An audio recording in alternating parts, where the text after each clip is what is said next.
тағалам біздерге екі мейрам берді. Бұл жөнінде пайғамбарымыз саллаллаху алейхи уассалам өзінің хадис шарифінде пайғамбарымыздан сұрайды: я Расулалла, сен мына дінді алып келместен бұрын, сен пайғамбарлығыңды жарияламастан бұрын біз қауым болып, ел болып тойлайтын үлкен мерекелеріміз бар еді, оның жағдайы не болады деп сұрақ қояды.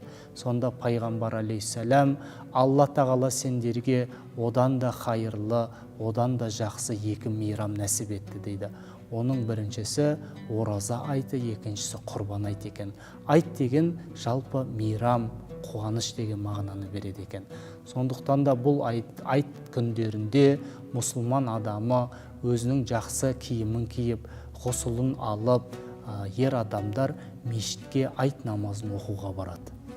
Әйел кісілерге мешітке бару, айт намазына қатысу міндетті емес. Ал енді айттап шыққаннан кейін бауырлар бір-бірімен құттықтап, хадия беріп, бір-бірінің жаңағы көңіліне қарап, осылай бір жақсы амалдар жасау, ренжісіп жүргендер болса татуласатын осындай бір берекелі күн, мейрам болып саналады.